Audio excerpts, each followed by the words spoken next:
Greetings. My name is JB, and I'd like to welcome you to the Militant Negro YouTube channel. I am the Militant Negro.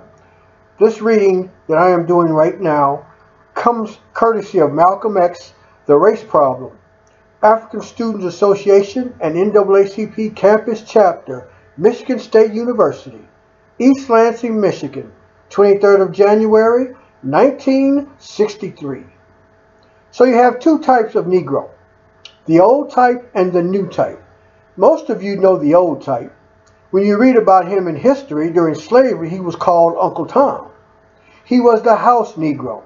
And during slavery, you had two Negroes. You had the House Negro and the Field Negro.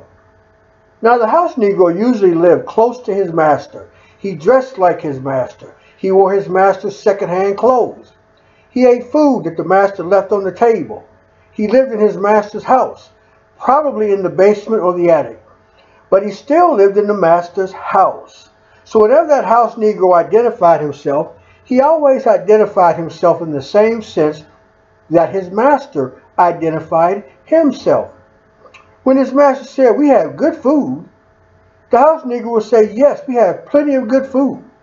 We have plenty of good food." When the master said, "We have a fine home here," the House Negro said, "Yes, we have a fine home here." Now, when the master would be sick, the House Negro identified himself so much with his master, he'd say, "What's the matter, boss? We sick?" His master's pain was his pain, and it hurt him more for his master to be sick than for him to be sick himself. When the house started burning down, that type of Negro would fight harder to put the master's house out than the master himself would. But when you had another Negro out in the field, the House Negro was in the minority. The masses, the field Negroes, were the masses. They were in the majority. When the master got sick, they prayed he died. If his house caught on fire, they prayed for a wind to come along and fan the blaze with a breeze. If someone came to the House Negro and said, "Let's go get separate," naturally that Uncle Tom would say, "Go where? What could I do without boss? Where would I live? How would I dress? Who would look out for me?" That's the House Negro. But if you went to the Field Negro and said, "Let's go, let's separate," he wouldn't even ask you where or how. He'd say, "Yeah, let's go." And that would end it right there. So you have two 20th century types of Negroes. A 20th century Uncle Tom, he's just as much an Uncle Tom today as Uncle Tom was 100, 200 years ago. Only he's a modern Uncle Tom. That Uncle Tom wore a handkerchief around his head. This Uncle Tom wears a top hat. He's sharp. He dresses just like you do. He speaks the same phraseology, the same language. He tries to speak it better than you do. He speaks with the same accents, same diction. And when you say "your army," he says "our army." He hasn't got anybody to defend him. But anytime you say "we," he says "we." Our president, our government, our Senate, our congressman, our this, our that, and he hasn't even got a seat in that hour, even at the end of the line. So this is the 20th century Negro. Whenever you say "you," that personal pronoun in the singular or in the plural, he uses it right along with you. When you say "you're in trouble," he says, "Yes, we're in trouble." But there's another kind of black man on the scene. If you say "you're in trouble," he says, "Yes, you're in trouble."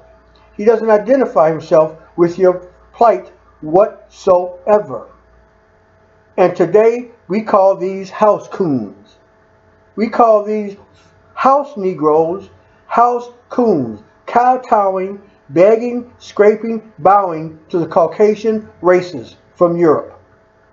We have to beware. We have to staunch ourselves against this man, because these people, these House Negroes, will be the downfall of the Negro race. They are a cancer on the Negro community. They're two-faced. They can't be trusted. They smile in your face while pushing that knife as deep as it will go into your back.